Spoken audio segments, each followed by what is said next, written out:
នាងមានសង្សារឬនៅបើខ្ញុំប្រាប់ថានៅតើបងគិតយ៉ាងម៉េចណាមានគិតយ៉ាងម៉េចគឺខ្ញុំគិតចង់សុំស្នេហ៍បានអាចដែរតែខ្ញុំមានលក្ខខណ្ឌខ្លាំងអូប្រាប់មកចង់ខ្ញុំនឹងព្រមធ្វើតាម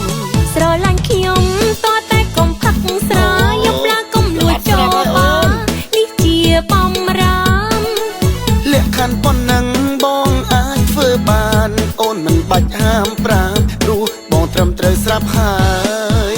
នៅមានទៀតភ្នែកពេលដើរចេញក្រៅបើមានស្រីណាហៅបំរាមគឺត្រូវហាមឆ្លើយដើរពីធ្លាក់លូគេហៅឲ្យបកក្រោយដាក់បំរាមហាមឆ្លើយធ្លាក់លូទៅគិតយ៉ាងណាលក្ខខណ្ឌទៀតគឺត្រូវដកផ្លាកស្រឡាញ់ខ្ញុំហើយដើរមួយថ្ងៃ20ជុំតាមផ្លូវហើយនៅតាមផ្សារដាក់ផ្លាករវល់ដើរមានពេលណាធ្វើការតើបានលុយពីណារៀបការនឹងអូនថ្ងៃក្រោយកុំគិតវែងដល់ថ្ងៃរៀបការព្រោះខ្ញុំចង់ប្រាប់ថាខ្ញុំរៀបការរួចហើយ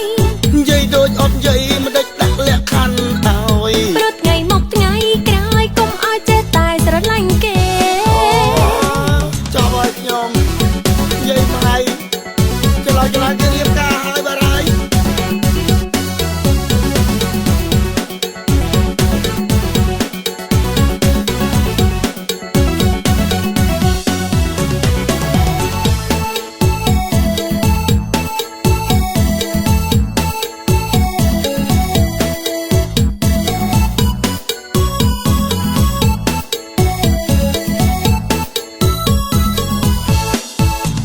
អ្នកនាងមានសង្សារឬនៅ